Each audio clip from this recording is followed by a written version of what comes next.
je crois, passer d'une table ronde à l'autre sans formalité. On va justement parler ressources humaines, formation, compétences numériques, donc avec Samia Gozlan, avec Olivia Da Silva, avec Salim Chahid et avec Alain Assouline. Venez. Hein, voilà, on désinfecte les micros. Venez Alain. Venez Olivia. Mettez-vous là. Retirez une chaise, Alain. Bon, vous n'êtes que deux pour l'instant. Ah, mais oui, bien sûr. Et j'espère que je peux les voir. Il y a une manière de les voir ou pas du tout? L'ensemble de ceux qui sont à distance.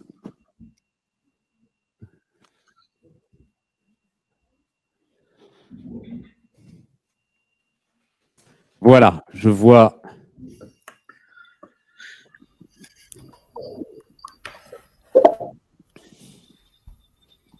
Je vois Salim Chahid, le directeur de la transformation pour les chambres de métier, et Samia Gozlan, la grande école du numérique, qui est avec nous.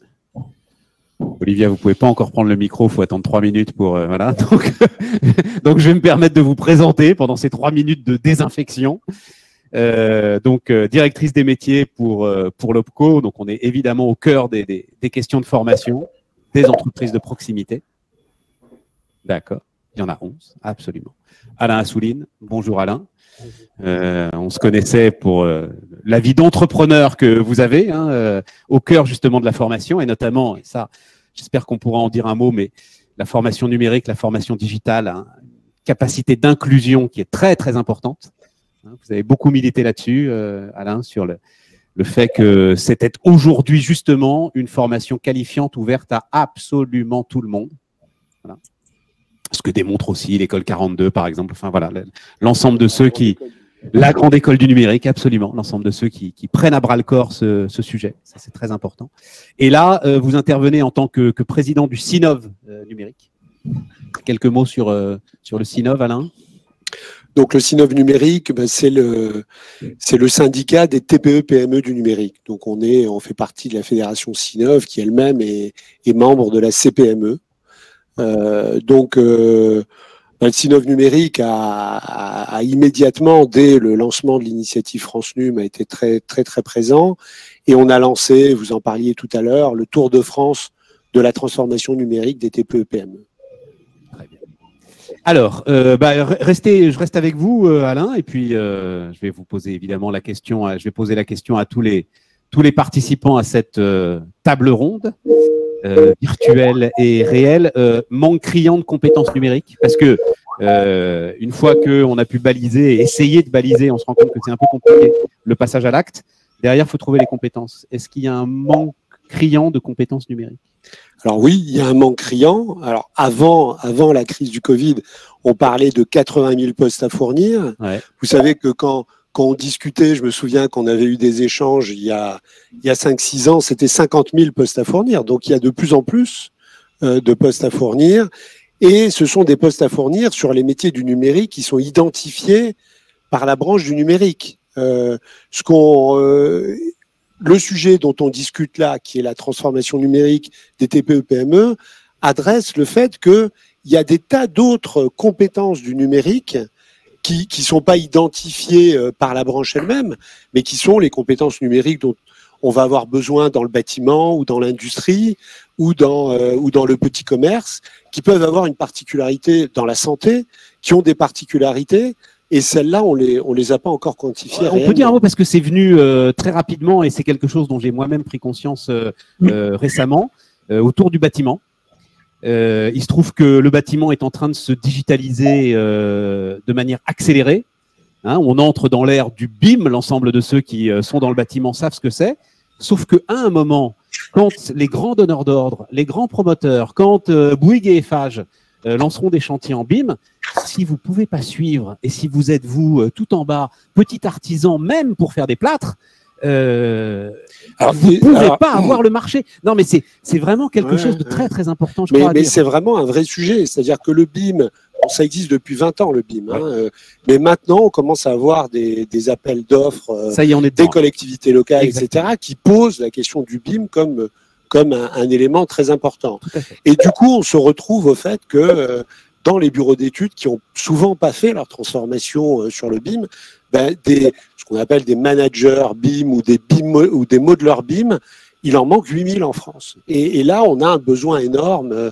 Et d'ailleurs, Atlas, qui est l'OPCO du BETIC, des métiers de la prestation intellectuelle, a lancé un certificat de qualification professionnelle pour les modeleurs BIM, qui sont le modeleur BIM, c'est celui qui va créer la maquette 3D sur le cloud, sur Internet, et qui va permettre, et qui va collecter les données. Enfin, c'est un peu le chef de projet BIM. Je comprends ça, Alain, mais vous avez raison encore plus bas. C'est-à-dire que le grand aujourd'hui, leurs interrupteurs, ils sont dans le BIM.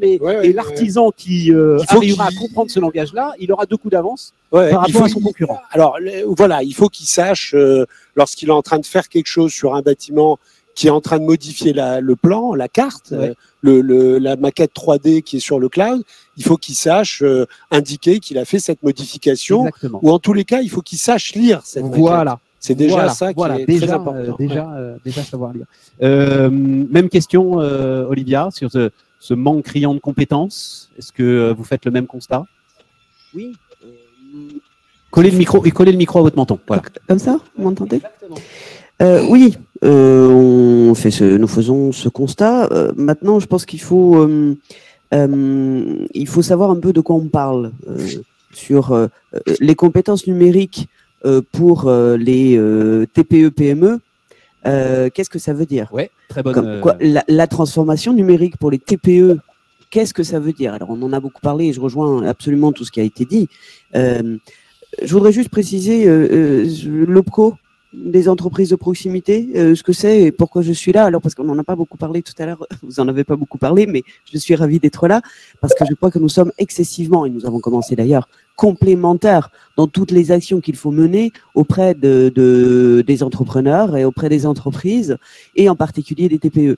Alors, l'OPCO des entreprises de proximité, c'est quoi? C'est un OPCO. Alors, un OPCO, c'est les nouveaux OPCAR, comme on les connaissait, comme Atlas, il y en a 11 maintenant. Mais notre travail, il consiste à accompagner les branches professionnelles, les secteurs professionnels qui relèvent du champ de l'OPCO en question.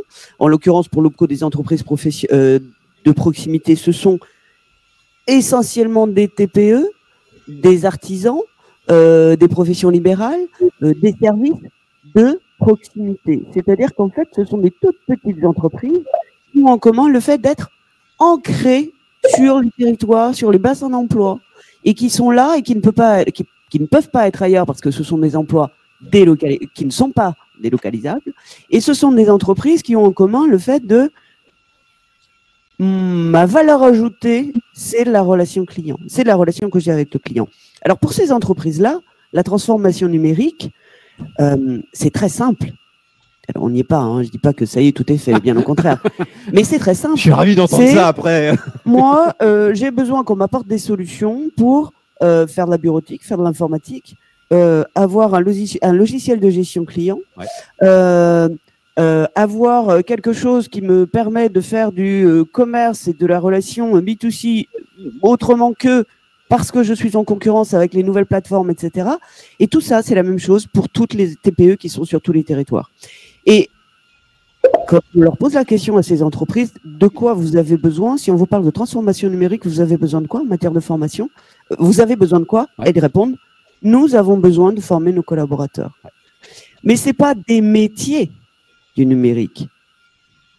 Ce sont des compétences transverses numériques qui viennent s'ajouter à la compétence métier et qui améliorent l'efficacité, évidemment, des salariés de ces TPE, et puis qui améliorent aussi leur employabilité, ce qui est très important dans le contexte dans lequel nous sommes, c'est-à-dire que derrière, il faut aussi de la reconnaissance, il faut qu'on sache quelles ont ces compétences, mais c'est un plus, c'est du transverse. Je comprends, Olivia, mais vous avez besoin des deux quand même. C'est-à-dire que pour faire votre site, il faut qu'il y ait quand même quelqu'un qui vienne, qui soit compétent et qui vous le fasse bien. Voilà. Oui, après, effectivement, vous avez besoin vivre avec. Et là, vous avez parfaitement. Et là, on a des prestations, et des prestations, ça se paye. Hein, et, Oui, voilà, et on a vu qu'on avait plein de moyens pour ça. Mais effectivement, il faut qu'il y ait les bras. mais aujourd'hui, nous, quand on regarde auprès des TPE, des enquêtes que nous faisons aussi, hein, et l'approche client que nous avons avec nos TPE, nous sommes sur les territoires en tant qu'OPCO des entreprises de proximité. Et quand on leur pose la question, en fait, elles sont très, très, très nombreuses déjà à avoir au moins un site Internet. Elles ont un site Internet. Bah, on l'a vu tout à l'heure, c'est plus de 60%, vous nous disiez. Hein, et puis elles ne savent pas exactement peut-être comment elles y sont, mais elles sont quelque part. Elles ont un site. Mais ce n'est pas parce qu'elles ont un site qu'elles savent comment. Voilà, mais on verra tout à l'heure qu'avoir un site, c'est en fait client, une pierre dans un jardin. Voilà. Quoi, ça. Et aujourd'hui, on les voit encore. Il y a encore des toutes petites entreprises qui. Moi, je discutais il n'y a pas très longtemps avec une branche professionnelle et d'un employeur qui avait un magasin qui disait moi, je ne sais pas pourquoi, mais j'aimerais bien aussi faire des jours spéciaux pour mes clients, etc. Mais je ne sais pas comment faire. En fait, elle n'avait pas elle n'avait pas une liste de clients. Ouais. Et donc, elle ne pouvait pas faire un Friday spécial ou je ne sais quoi parce qu'elle ne savait pas comment les contacter, ces clients ou ces clientes qui venaient tous les jours. Olivia, je vais donner la parole. Juste, je me permets de demander à ceux qui gèrent l'écran que j'ai devant moi de rester peut-être sur la partie questions parce que j'arrive à les lire et donc ce serait plus pratique si on pouvait rester sur la partie questions et non pas sur la partie chat où le débat est très vif, mais voilà, c'est plutôt nous les questions. Voilà, merci si c'était possible. Donc, Salim, alors cette question, et en fait, Olivia l'a précisé très bien. Manque de compétences ou plutôt de quoi ont besoin, donc vous êtes au cœur des chambres de métiers, hein, de quoi ont besoin finalement aujourd'hui les TPE puisque c'est d'elles dont on parle en ce moment. Oui, bonjour. Et puis désolé de ne pas être... vous m'entendez, c'est bien ça? Oui, oui, allez-y. Désolé de ne pas être avec vous. Hein. Ce qu'il disait Monsieur le ministre ce matin, cette cochonnerie de virus fait que je suis en quarantaine actuellement. Mais je suis ravi de participer à cette table ronde et je remercie France Num, hein, un partenaire historique. Nous sommes un partenaire historique pour France Num. Un mot peut-être rapidement sur les chambres des métiers. Hein. Nous sommes, CMA France, c'est la tête de réseau d'un ensemble d'établissements publics qui sont des établissements de proximité. Nous avons un rôle auprès de 1,3 million d'artisans sur 250 métiers, hein, et ceci tout au long de la vie économique de l'entreprise artisanale. Pour certains, on les connaît même lorsqu'ils étaient apprentis dans les CFA des chambres des métiers. Pour d'autres, lorsqu'ils n'étaient que porteurs de projets, puisqu'on reçoit 190 000 porteurs de projets par an pour les orienter. On reçoit 1 million de personnes par an dans nos chambres de métiers. Donc, on a 300 points de contact sur le territoire. Donc, c'est pour vous montrer que c'est vraiment un réseau de proximité opéré par 11 000 collaborateurs sur l'ensemble du territoire. Cette proximité est physique, donc on parle de proximité physique. Hein. Les artisans, nous avons une relation très privilégiée, une relation de confiance avec eux. On les accompagne, je vous ai dit, tout au long de leur vie, mais l'accompagnement, il est aussi sur des aspects managériels, on en a parlé tout à l'heure. Ce qui caractérise l'artisan, c'est un fort savoir-faire métier, c'est l'ADN, c'est l'essence même, c'est la raison d'être économique de l'artisan, c'est son savoir-faire métier. Mais c'est aussi un agent économique, hein, au sens de la théorie économique, c'est un agent économique qui doit se conformer à un certain nombre d'obligations et donc de connaître les aspects financiers de son entreprise, les aspects managériaux, la ressource humaine et évidemment tout ce qui est commercial et ainsi de suite. Et donc les chambres de métiers accompagnent le chef d'entreprise dans notre sujet là, après la présentation des chambres de métiers. Il faut quand même qu'on rentre dans notre sujet. Sur les j'y arrive. Alors, oui, mais le chemin est long. Qu'est-ce que la transition numérique? La transition numérique, c'est les compétences numériques, aujourd'hui, ce sont une compétence supplémentaire qui s'ajoute aux multiples casquettes de l'artisan. On en a parlé tout à l'heure, l'artisan, on sait, parfois il est tout seul, parfois ce sont 2 ou 3 personnes qui font vivre l'entreprise. Et donc, la compétence numérique, eh ben, il faut effectivement l'introduire à l'intérieur de l'entreprise. Et donc, effectivement, y a-t-il un manque de compétences? Évidemment, évidemment. Et comment on apporte, et les artisans le savent d'ailleurs, ils le demandent. La première demande des artisans, quand on leur dit, mais comment voulez-vous aller vers le numérique? Leur première demande, c'est la formation. Et donc, on n'est plus, on a dit tout à l'heure que la transition numérique, tout le monde sait ce que c'est maintenant. La petite entreprise sait exactement ce que c'est. Ce qu'il faut, ce qu'elle veut, l'entreprise, c'est d'être accompagnée effectivement pour y aller. Alors, on a évidemment un programme, une stratégie d'accompagnement des entreprises sur plusieurs niveaux. Le premier niveau, c'est le diagnostic. Et j'ai parlé de proximité, c'est parce que là aussi, la proximité est très importante parce que nous faisons des diagnostics des entreprises, c'est-à-dire qu'on va vers l'entreprise, où on fait une relation directe avec le chef d'entreprise. Pourquoi? Parce que nous avons parlé tout à l'heure, quand vous demandez à des entreprises, avez-vous un site Internet? Mais beaucoup vous disent oui. Mais quand vous regardez réellement la qualité du site Internet, vous vous rendez compte qu'il a été fait il y a quelques années par un stagiaire qui est passé par là. Il y a un email de contact que plus personne ne connaît le mot de passe, et ainsi de suite. Et donc parfois, la présence sur Internet qu'on trouve par les sondages, et on est content de dire il y a un certain nombre d'entreprises qui sont sur Internet, mais en fait, en réalité, parfois, c'est une présence qui est négative. Il vaut mieux ne pas y être que d'être d'une façon qui… Allez, il faut qu'on… C'est une table ronde, il faut qu'on échange davantage. Je vous voyais réagir, Alain, et puis ensuite, je donnerai la parole à Samia, qui est aussi à distance. Je vous voyais réagir à ce que disait Salim Chadid. Non, mais c'était simplement, je pense que la démarche qui consiste à dire comment vous voulez aller vers le numérique, c'est une démarche d'incantation. Il faut que tu ailles vers le numérique. Oui, c'est ce qu'on disait tout à l'heure. Il faut y aller par les besoins. Voilà, c'est-à-dire que la démarche du Tour de France de la transformation numérique, c'est qu'on fait des ateliers par métier. Hein, donc, et par exemple, on parlait du bâtiment tout à l'heure. Dans une de nos étapes, on a eu des entreprises du bâtiment, des petites entreprises du bâtiment, des artisans, et on commence par leur dire quels sont vos problèmes. Et c'est à partir des problèmes qu'ils rencontrent qu'on essaye de montrer que le numérique peut apporter une solution. Et par exemple, pour ces artisans du bâtiment, ils n'ont pas parlé de site Internet.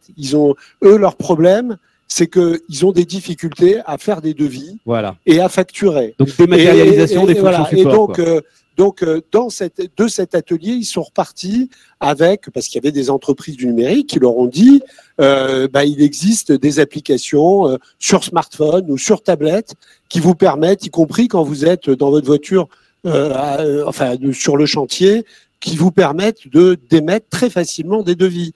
Et l'autre problème qu'ils avaient, c'est comment je trouve des clients. Et là, trouver des clients, c'était plutôt la présence sur les réseaux sociaux, le fait d'être premier dans les moteurs de recherche. Et voilà. Comme le disait Olivia, la simple liste de clients qu'on peut relancer. Et puis évidemment, les clients qu'on peut relancer. Ou créer des événements pour eux. Ou leur donner très souvent, ils ont des clients rentrants, mais le fait qu'ils leur donnent pas de devis, ils perdent le client. Ils perdent le fil avec ce client-là. Donc ça, c'est Alors là, on voit qu'il y a des choses.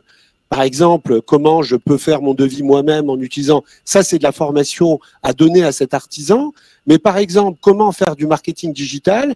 Ils auront peut-être besoin de l'accompagnement ça peut être un auto-entrepreneur, une petite agence indépendante ou une agence digitale qui est près de chez eux et qui va pouvoir les aider. Alors, je vais me tourner vers Samia et la Grande École du Numérique. Mais avant, il y a une question précise, par exemple, pour vous, Olivia. Donc, je crois qu'elle est pour vous. Hein. Quel est le montant pris en charge par les OPCO pour les formations TPE-PME? C'est une très bonne question. Mais pas la réponse. Bon. Je ne peux pas répondre pour tous les OPCO. Ce qui permet de dire, ce que j'ai vu passer ça, effectivement. Alors, pour le coup, vous êtes, et je vous en remercie, très actifs, l'ensemble de ceux qui sont branchés pour ces tables rondes. Et effectivement, j'ai vu passer ça. Je parle sous le contrôle de ceux qui organisent cette matinée. Mais il y aura une remontée de l'ensemble des questions. Et dans les jours qui viennent, je peux répondre vite fait quand même parce que c'est important. La question du financement. Ouais, c'est important. Il y a des sous pour financer les actions de formation des TPE, PME sur le numérique et sur le reste. Voilà. Et aujourd'hui, le France Relance, c'est aussi cela, c'est développer les compétences. Donc, nous ferons tous les partenaires que nous sommes pour que ce soit fait. Et aujourd'hui, en tout cas, l'OPCO des entreprises de proximité, je parle pour moi, en l'occurrence, mais pour les autres, c'est un peu la même chose. On a déjà des choses avec le FNE, etc., où on aura l'occasion d'en reparler probablement. Oui, il y a des financements, il y a des taux, évidemment, l'apprentissage. Et non, mais il y a des les sous, taux peuvent être différents, mais il y a des sous. Il y a des sous. Il y a des sous. J'aime bien cette réponse, l'État fait ce qu'il faut et les partenaires sociaux aussi, et tous les partenaires font ce qu'il faut pour qu'on puisse développer les compétences numériques et autres. Samia, sur donc grande école du numérique, Samia. Alors pour le coup, votre champ de formation justement, je trouve que c'est très intéressant. Hein. On se rend bien compte qu'on a besoin de compétences qui peuvent être différentes. D'un côté, pardon pour le terme, hein, mais voilà, c'est acculturer les patrons de TPE, de PME pour qu'ils puissent effectivement avoir suivi de leurs clients, relance de ce que les commerciaux appellent les leads, enfin bref, l'ensemble de ces éléments qui quand même, sans avoir de site internet, développent votre chiffre d'affaires. Et puis de l'autre côté, nécessité de compétences de gens qui viendront leur fournir des outils pour qu'ils puissent se développer. Oui, je ne vais pas revenir sur le constat du manque de criant de compétences. Je veux juste donner un chiffre. C'est Pôle emploi qui recense plus de 75 000 projets de recrutement dans les métiers, on va dire, de la tech en général. Et alors que la demande de ces professionnels croît de 4% par an, on continue à avoir vraiment une pénurie de profils. Parce que non pas on ne les forme pas, hein, nos écoles d'ingénieurs, nos universités forment vraiment des profils extrêmement compétents et techniquement parlant et qui sont capables d'accompagner les grandes entreprises. Mais les profils intermédiaires qui peuvent être des opérationnels et accompagner justement les TPE et les PME, on n'est pas vraiment en adéquation entre les besoins des compétences de ces PME, TPE et l'offre de formation. Et justement, la grande école du numérique est venue un petit peu rebattre les cartes de la formation au métier du numérique en proposant des parcours professionnalisants grâce à un réseau qu'elle a structuré pour des profils qui ne se projetaient pas forcément dans le numérique, que ce soit des gens peu pas qualifiés, des gens qui ont eu leur bac ou pas leur bac, des femmes qui sont sous-représentées, et puis dans ce secteur, et bien entendu les personnes résidant dans les quartiers prioritaires de la politique de la ville. Donc une fois que l'offre de formation a été structurée grâce à son label, le label GEN, et en même temps grâce à une subvention d'amorçage pour aider à démarrer ces formations, il fallait qu'on fasse rencontrer les compétences numériques que le réseau de la grande école du numérique a pu développer et les besoins des entreprises. Et en fait, on se rend compte que typiquement pour les PME et les TPE, ce qu'il leur faut, c'est le fameux couteau suisse. Je vais un petit peu élaborer. Le couteau suisse, c'est quelqu'un qui a une formation qui peut durer 8-9 mois, qui est capable de faire du code, qui est capable de monter un site web, qui est capable d'aider ses collègues à s'approprier des outils du numérique, qui est capable aussi, par exemple, de manager ou de gérer les réseaux sociaux.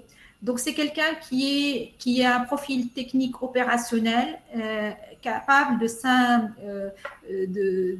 d'aider une TPE et de l'aider à développer son business, de l'aider aussi à prendre le virage du numérique et faire en sorte qu'aussi ses collègues puissent pouvoir avancer. Et par rapport aux compétences, par exemple, les besoins des entreprises, au-delà des compétences techniques, c'est-à-dire que les personnes qui sont actuellement en poste dans les entreprises le disent, on a besoin de se former, on a besoin de se former à des outils, on a besoin de se former aussi aux usages qui bougent, qui évoluent. Donc, ces compétences techniques, il y a une liste de métiers qui apparaît tout le temps, qui n'a pas beaucoup bougé. C'est les métiers les plus recherchés, c'est les éditeurs de logiciels, c'est tout ce qui est dans l'édition de logiciels, la maintenance, le système des systèmes d'information, tout ce qui est bien entendu programmation, développement, tout ce qui est aussi accompagnement des usages, je viens d'en parler, et puis la question de la sécurité des données qui remonte régulièrement dans les compétences que les entreprises recherchent. Mais on a aussi, bien sûr, la gestion des réseaux et tout ce qui est marketing digital. Ça vient juste une précision, parce que j'aime bien votre image de couteau suisse. Et vous imaginez que ce couteau suisse que vous aurez formé, en plus, ça correspond bien aux nouvelles formes de travail et, nous dit-on, aux nouvelles aspirations des jeunes générations aujourd'hui, il pourrait lui-même travailler en même temps pour une dizaine de TPE, avoir son réseau et gérer finalement. Parce que c'est vrai, on l'a dit très très rapidement, mais pour une TPE, embaucher une personne, c'est un poids considérable. Donc, il faut trouver des solutions de mutualisation et ça peut être une solution. Tout à fait, ça peut être une solution. Et on le voit, nous, par exemple, quand on suit les sorties positives de nos apprenants, on a à peu près 10% qui sont en entrepreneuriat freelance. Donc, en dehors de ceux qui sont en CDI ou CDD ou CDI ou qui poursuivent leur parcours. Donc, la question de pouvoir créer mon propre emploi est aussi dans l'air du temps. Et pourquoi pas créer mon propre emploi en aidant plusieurs entreprises à aller vers cette digitalisation de leur process, de leur activité et du développement de leur business. Oui, tout à fait, c'est quelque chose qui est possible. Après, dans la culture, c'est encore un peu compliqué. Ça reste quand même dans une logique de prestation. Ça reste pas dans une logique de salariat d'un groupement d'employeurs. On est vraiment plutôt dans une logique voilà, on va payer une prestation d'auto-entrepreneur ou d'une petite, comme vous l'avez souligné tout d'abord, d'une petite entreprise qui elle-même est unisalariée ou quelque chose de cet ordre-là. Non, je faisais un rêve là où je me dis, le gars qui est bien formé par la grande école du numérique, qui retourne dans son quartier, qui en connaît tous les commerçants et qui va les évangéliser un par un et qui s'occupe ensuite d'entretenir ce réseau digital et numérique. Ça pourrait marcher. Alain, tu voulais ajouter quelque chose?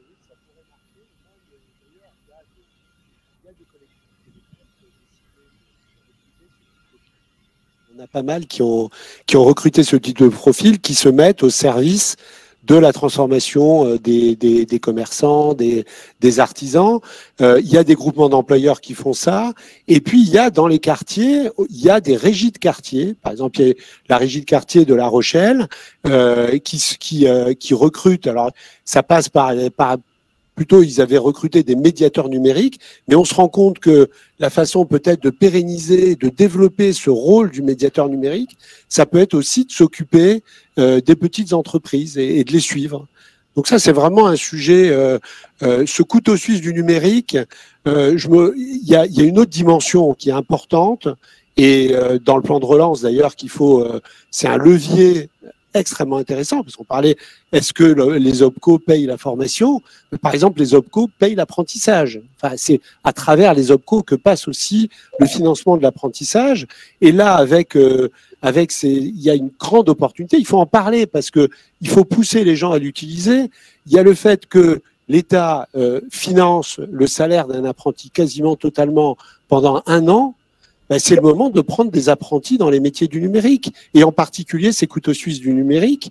Voilà. Donc, mais vous voulez dire, enfin, je suis artisan.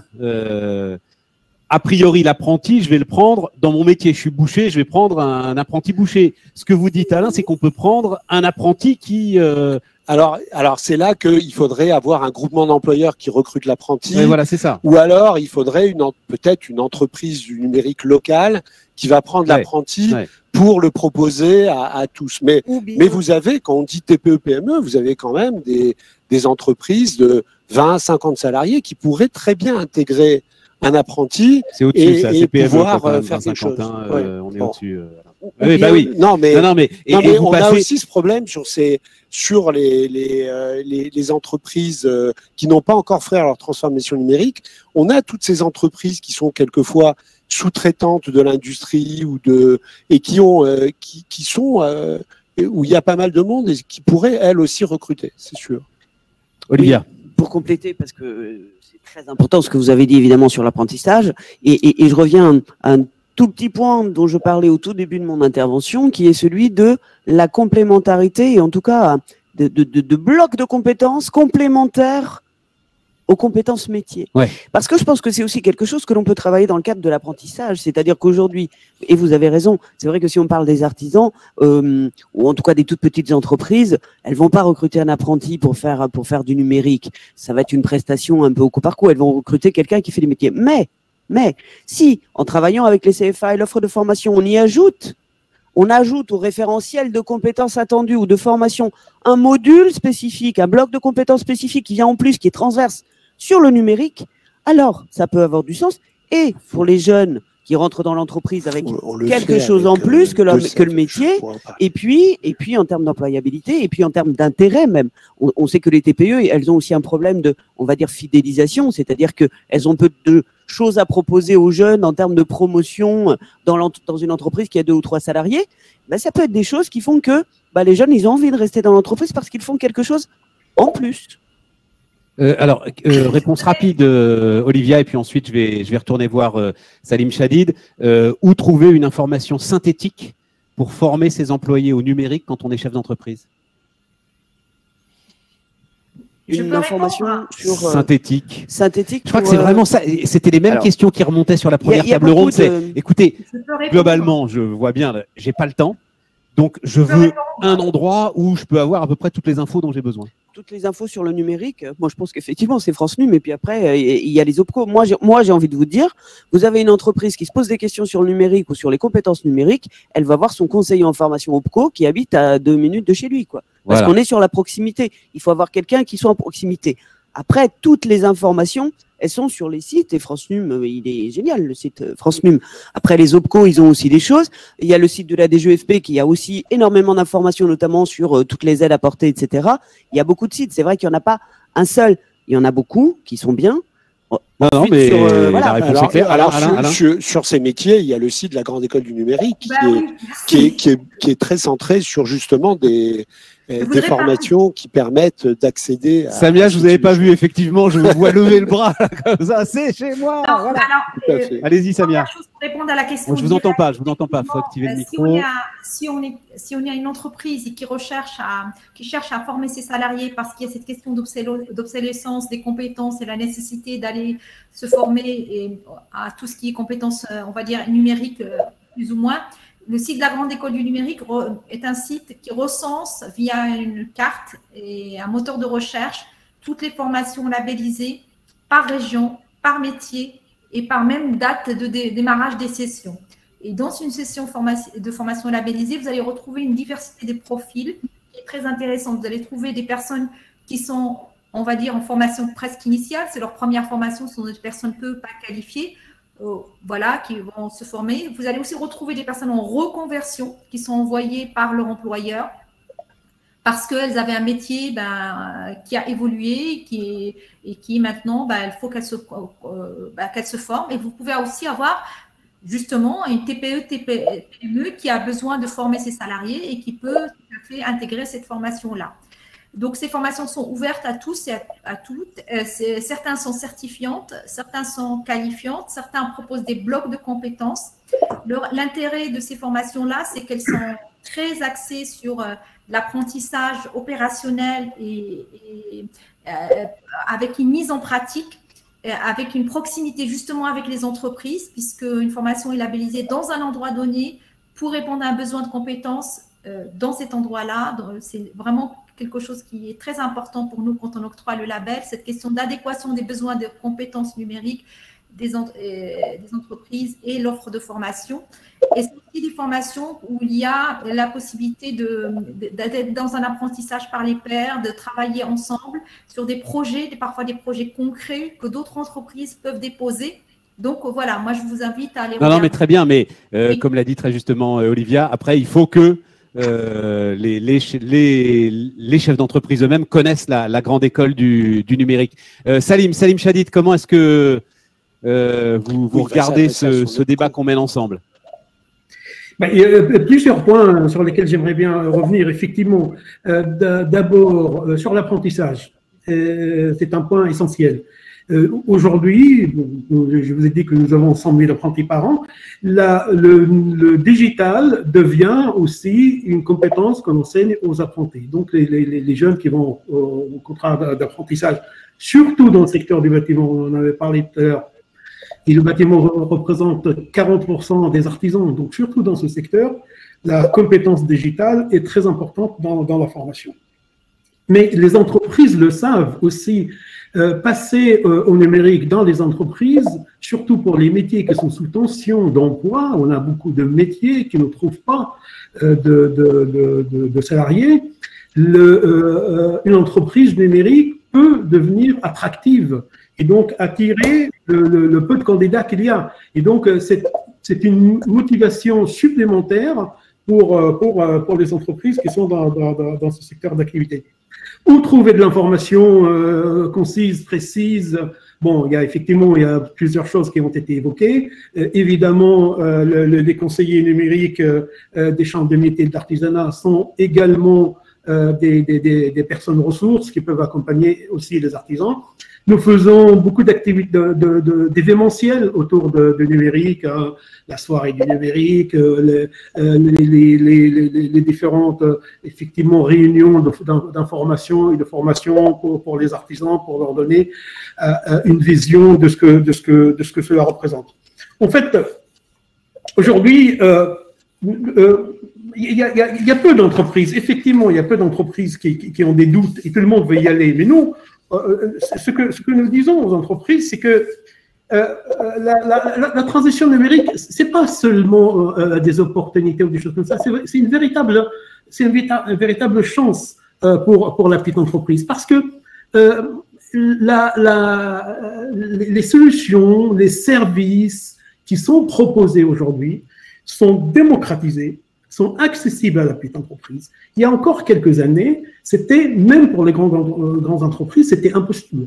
Aujourd'hui, avec ce qu'on appelle les services les SaaS, les services as service, les services eux-mêmes sont des services en ligne, vous avez accès à la relation client, vous avez accès aux plateformes, à être présent sur des plateformes, à la géolocalisation, au paiement électronique. Vous pouvez même avoir de la logistique, de la livraison à domicile.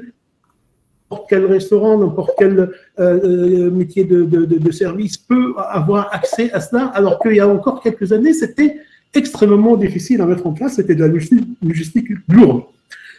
Donc, la transition numérique pour les entreprises, maintenant, non seulement ils le savent, mais ils savent aussi que ce n'est plus un choix, ce n'est plus une option, c'est une obligation, parce que le client, lui, il est déjà passé au numérique. Salim, on va revenir sur la formation, puisque c'est notre sujet. Hein. Effectivement, c'est très intéressant ce que ça peut apporter aux entreprises, mais on est sur la formation. Justement, permettez-moi. Un mot. Et donc, cette vision 360, il faut que le chef d'entreprise l'ait. Et il y a une question internalisée ou externalisée. Évidemment internalisée. Évidemment, le chef d'entreprise, c'est le patron de la digitalisation, comme il est le patron de son métier. Et donc, on lui donne cette vision globale sur tout ce que le digital peut lui apporter, et l'accompagnement sera sectoriel par rapport à son métier et par rapport à ce que chacun des composants du digital pourrait lui apporter pour avoir un avantage concurrentiel dans son propre métier. Voilà, c'est vers cela que je voulais effectivement venir. Parfait. Internaliser la compétence, et c'est le chef d'entreprise lui-même qui doit en être le maître. Internaliser la compétence, Alain, et le chef d'entreprise doit en être le maître.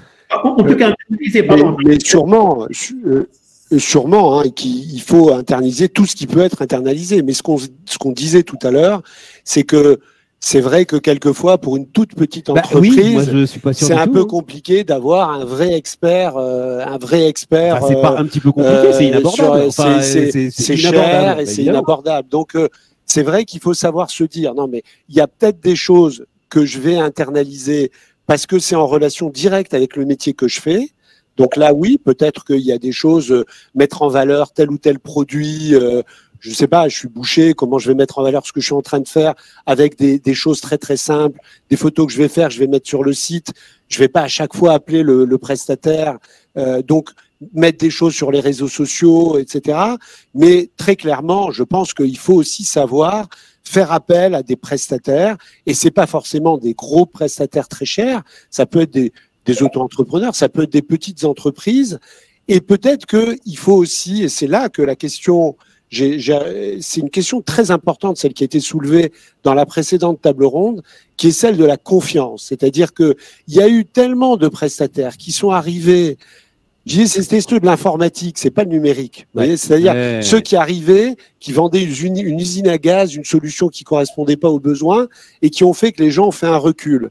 Il faut se dire qu'il y a des prestataires très agiles qui peuvent venir répondre à un besoin très très concret et qui peuvent accompagner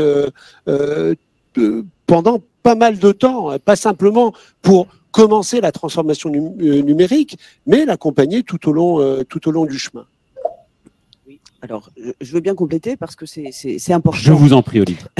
Le chef d'entreprise, comme disait monsieur, en fait, le chef d'entreprise, il est d'une toute petite entreprise, il fait tout. Il fait tout, il est responsable de tout. C'est à la fois le problème et l'avantage, quelque part. Donc, oui, il faut internaliser, mais oui, il faut aussi avoir accès à des prestations externes, etc. Et aujourd'hui, encore une fois, mais j'arrive peut-être sur le financement et surtout sur l'accompagnement, je crois que l'État, les OPCO et les partenaires, ils font beaucoup de choses, et notamment, je pense au PCRH. Pardon. Non, oui, et puis non, mais il y a une question intéressante. La prestation de conseil en ressources humaines, hein, que tout le monde connaît, d'accompagnement pour les TPE, PME, et qui désormais ouvre en fait le sujet de la ressource humaine au sujet de la transformation numérique, évidemment, parce que comme on disait, et vous le disiez dans la précédente table ronde, la transformation numérique n'est pas un sujet technique. La transformation numérique est un sujet d'organisation, est un sujet de compétences, et est un sujet de ressources humaines. Absolument. Et donc, à partir de là, on peut accompagner les entreprises. On a les moyens de le faire parce qu'on a les personnes qui peuvent le faire. On a des prestataires qui sont sélectionnés et qui savent faire le job et qui accompagnent de manière rapide. C'est peut-être une journée, 2 jours. Le chef d'entreprise, l'entrepreneur, pour lui dire, bon, ben voilà, de quoi tu as besoin, comment ça va se passer, et au-delà de ta transformation numérique, bah, peut-être qu'il faut que tu vois un peu le management, les compétences managériales, ça sort beaucoup, hein. Chez les TPE, il faut pas croire qu'elles font pas de management, hein. Elles en font beaucoup, probablement un peu différemment des grosses boîtes, mais, et ça, c'est très important. Et on a les moyens de le faire. Et aujourd'hui, il y a tous les outils à disposition pour pouvoir faire cela. Au-delà même, en amont d'un diagnostic purement numérique. Question, alors je ne sais pas qui peut répondre. Ne croyez-vous pas que les fédérations professionnelles puissent être ce tiers de confiance? Alain? Alors on essaye là, justement, on est en train d'être dans un processus maintenant. Sinov numérique, on est en train d'essayer de jouer un rôle de plus en plus important au sein de la CPME, justement sur ces questions-là. De façon à accompagner. Donc on a fait plusieurs actions. Il y a la CPME fait les trophées du numérique pour mettre en valeur les petites entreprises qui ont fait des choses très significatives et très intéressantes à mettre en valeur. Mais il y a aussi, on a mis en place une sorte d'autodiagnostic, mais qui est pas simplement un diagnostic, c'est à travers un certain nombre de questions. On montre comment le petit entrepreneur peut progresser vers le numérique.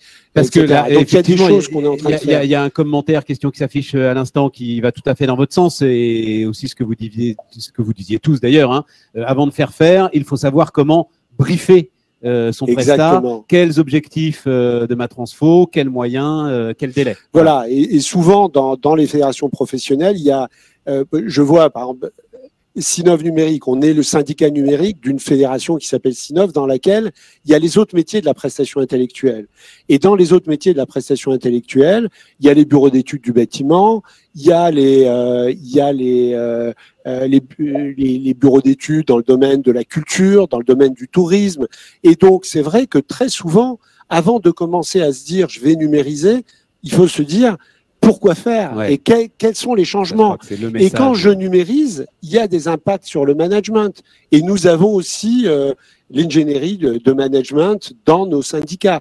Donc moi, j'ai beaucoup travaillé pour dire au sein de la Fédération Sinov, le numérique, ça ne concerne pas que le numérique, ça concerne tous les métiers de l'accompagnement des entreprises. Voilà, c'est donc une question, en effet, qui est très importante. Samia, c'est ce que vous ressentez aussi oui, au-delà des compétences, c'est une transformation profonde. Je vous en prie. Oui, je rejoins tout à fait ce qui a été dit, à savoir que la transformation digitale n'est pas une transformation technique, c'est une transformation des usages, c'est une transformation du management, c'est une transformation des process et ça suscite beaucoup d'inquiétudes et dont elle est anxiogène parce qu'elle est il y a une accélération, donc c'est quelque chose il y a une accélération et les salariés ont besoin d'une manière ou d'une autre d'être rassurés, d'être guidés. Et d'ailleurs, en dehors des compétences techniques, puisqu'il y en a plus de 30% qui estiment qu'ils ne sont pas compétents dans une étude de la séquence, il y en a 42% des emplois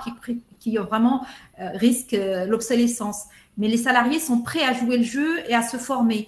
Et au-delà des compétences techniques, on retrouve ces compétences transverses dont on a parlé tout à l'heure, la communication à travers des outils numériques, la posture d'apprendre à apprendre, puisque là, maintenant, on va se former tout le long de notre vie. Donc là, c'est quelque chose qui a priori a été intégré. Et l'organisation, l'agilité, l'esprit d'initiative et puis la question de la créativité, de l'innovation et la collaboration à distance. Et cette étude, elle date de 2019. On n'était pas encore avec cette crise sanitaire. Et déjà, tout le monde disait qu'il faudrait apprendre à collaborer à distance parce que plein d'entreprises utilisent le télétravail, mais au-delà du télétravail, plein d'entreprises sont à des sites différents et il faut que les salariés apprennent à collaborer ensemble. Et juste un petit mot sur le plan de relance, tout le monde l'a en tête, mais quand même, je tiens à donner un chiffre sur les 7 milliards qui sont engagés pour le numérique pour 2020-2022. Il y a 300 millions d'euros pour tout ce qui est formation au métier du numérique. Donc, c'est une somme assez conséquente. Donc, je pense qu'il faut l'avoir en tête. Et pour finir, pour moi, c'est la question de la transformation digitale par l'incertitude qu'elle peut générer, le rythme qu'elle impose avec cette accélération.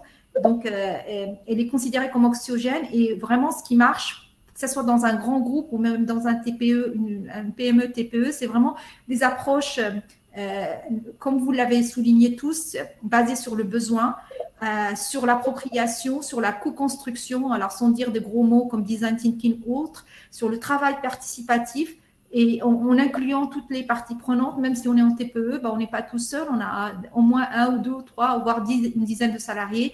Et ça, c'est quelque chose qui se fait ensemble, qui ne va pas se faire uniquement par le directeur ou le chef d'entreprise. Donc, voilà. Ah, c'est très intéressant. L'ensemble de ceux qui sont… ça doit être un projet collectif. Et c'est comme ça qu'on passe, c'est ce que vous dites, Samia, c'est comme ça qu'on passe de l'angoisse à l'enthousiasme. Parce que voilà, c'est terrible quand même que ce soit vécu comme une angoisse, alors que en fait, c'est un nouveau territoire, quoi. C'est une découverte. Ça doit être un moment extraordinaire. La transformation digitale, on l'a dit, hein, c'est d'abord une transformation au niveau de la culture, au niveau culturel et managérial. En France, on a beaucoup on a quand même encore du management, on va dire, très vertical. Et la transformation digitale, elle balaye tout ça, en fait, parce que la formation, elle est là, les outils donnent accès à tout le monde, à tout le monde. Donc, il y a une certaine horizontalité qui est nécessaire. Et donc, ça, c'est quelque chose qui est vraiment impacte d'abord le management, la manière dont on va gérer son équipe, la manière dont on va gérer son entreprise, la manière dont on va mener ses projets. Et donc, c'est pour cela qu'au-delà de ces compétences techniques qu'il faut avoir ou internaliser ou aller les chercher à l'extérieur, il faut quand même travailler toutes ces compétences managériales et changement, enfin on parle du change management ou du changement culturel qu'impose cette transition digitale, cette transformation digitale, parce que transition, on en parle depuis 2015, ça fait 5 ans, je pense que tous les entreprises ont déjà transité quelque part. Olivia. Oui, je voudrais juste compléter et réagir par rapport au sujet des relais et notamment des fédérations professionnelles. Il y a beaucoup de demandes là-dessus, hein, beaucoup de questions là-dessus. Effectivement, excessivement importantes. Et ce que je voulais dire, c'est qu'en fait, il faut intervenir à tous les niveaux.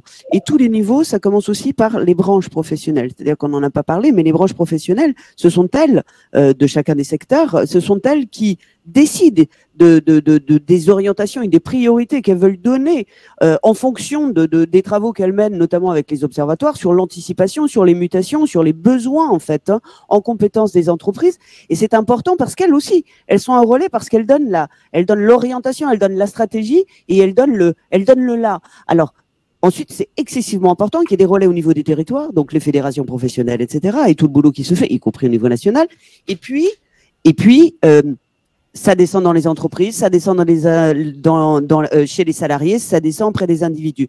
Et c'est cette cascade et cette articulation entre des orientations stratégiques puissantes qui doivent être données au niveau national et qu'on doit retrouver de manière très concrète et très précise sur l'action territoriale et de proximité. Et donc, il ne faut pas qu'on les oublie parce que c'est elles qui doivent porter ces sujets qui sont excessivement importants. Si elles ne le portent pas, ok, on fait des choses sur les territoires, c'est bien et c'est ce qu'il faut faire, évidemment, mais il faut qu'elles portent ces actions qui sont excessivement importantes, comme le font les partenaires sociaux en responsabilité des enjeux qu'ils portent sur ces sujets-là, entre autres. Alain.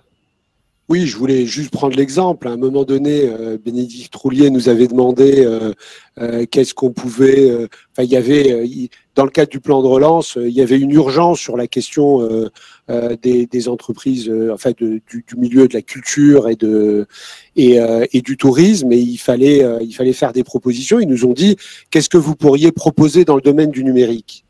Alors j'ai commencé moi par donc c'était Sinov Numérique qui était interrogé, mais j'ai commencé par me tourner vers les syndicats qui s'occupent de prestations intellectuelles, d'orientation dans le domaine de la culture et dans le domaine du tourisme, en leur disant quelles sont pour vous les priorités. Et en effet, la question c'est de se dire peut-être aussi dans certains cas, alors là on est un petit peu plus loin que simplement la toute petite TPE, hein. Ouais. Mais la question c'est que si on veut pas se rater, quelquefois, il faut qu'il y ait une réflexion sur où je veux aller, c'est-à-dire moi, entreprise du secteur culturel, avec les modifications qui sont à l'œuvre, quel est le nouveau modèle économique sur lequel je veux aller, pour pouvoir après mettre la prestation numérique ou la transformation numérique qui correspond à ça. Et donc là, on a des dialogues à avoir qui sont extrêmement intéressants à l'intérieur des fédérations. Et puis, c'est vrai que ce sont les fédérations professionnelles et ce sont les branches professionnelles avec, dans le cadre du paritarisme, hein, avec les organisations patronales, les organisations de salariés qui définissent aussi quelles sont les formations qui sont prioritaires, où il faut mettre de l'argent pour les formations, qui est porté après par les OPCO. Donc, on a un rôle très important parce que quelqu'un qui a envie de faire sa transformation quelque part ou qui a besoin de former un salarié, il faut qu'immédiatement il trouve auprès de son OPCO le financement qui va bien. Donc c'est vrai que cette vision, elle doit être nationale et pour que ensuite sur le terrain on trouve tout de suite les ressources. Olivier nous a dit il va le trouver. Voilà, l'OPCO il est tout prêt et il y a des sous. Est-ce qu'il y avait une question qui passait peut-être aussi, je la poserai à Salim. Est-ce qu'il y a des branches professionnelles et des secteurs d'activité prioritaires qui ont été identifiés? Vous savez ça, Alain? Non, mais dans le cadre de quoi? Dans le cadre du plan dans de le relance. cadre de oui, c'est ça. France Relance.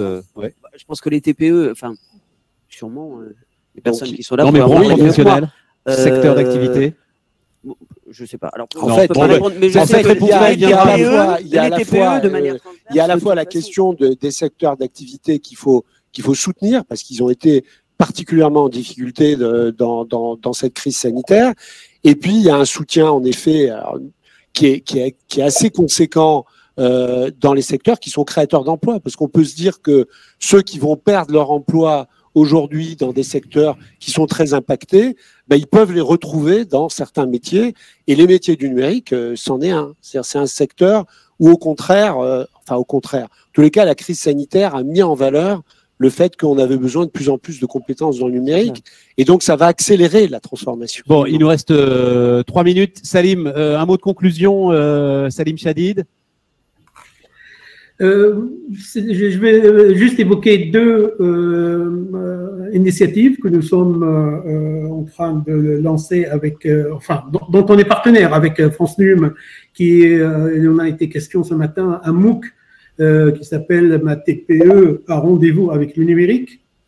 Ça rejoint un peu ce que je voulais dire tout à l'heure, c'est qu'effectivement, le chef d'entreprise doit être le maître de sa vision 360 et de sa stratégie. Salim, il y a eu une question là-dessus. Quels efforts de promotion seront faits pour diffuser largement ce MOOC?